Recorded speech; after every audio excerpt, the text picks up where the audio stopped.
മോനാച്ച ഭഗവതി ക്ഷേത്രത്തിലെ കാർത്തിക വിളക്ക് ഉത്സവം വിപുലമായ പരിപാടികളോടെ നടന്നു. ക്ഷേത്രം തന്ത്രി ബ്രഹ്മശ്രീ മേക്കാട്ടില്ലത്ത് കേശവ പട്ടേരി, ക്ഷേത്രം മേൽശാന്തി ഹരിനമ്പൂതിരി എന്നിവരുടെ കാർമ്മികത്വത്തിലാണ് പ്രാർത്ഥനകളും അനുബന്ധ ചടങ്ങുകളും നടന്നത്.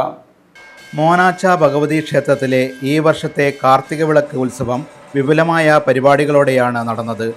ക്ഷേത്രം തന്ത്രി ബ്രഹ്മശ്രീ മേക്കാട്ടില്ലത്ത് കേശവ പട്ടേരി, ക്ഷേത്രം മേൽശാന്തി ഹരിനമ്പൂതിരി എന്നിവരുടെ മുഖ്യ കാർമ്മികത്വത്തിലാണ് പ്രാർത്ഥനകളും അനുബന്ധ ചടങ്ങുകളും നടന്നത്. ഉത്സവത്തിൻ്റെ ഭാഗമായി ഉപ്പിലിക്കൈ EV ചന്ദ്രശേഖരൻ നായരുടെ നേതൃത്വത്തിൽ സർവൈശ്വര്യ വിളക്കുപൂജ, പള്ളിക്കര സുഭാഷ് മാരാരും സംഘവും ചേർന്നുള്ള തായമ്പക, M നന്ദനയുടെ പരിശീലനത്തിൽ ക്ഷേത്രം മാതൃസമിതിയിലെ 40ഓളം ആളുകൾ പങ്കെടുത്ത തിരുവാതിരയും ശ്രദ്ധേയമായി.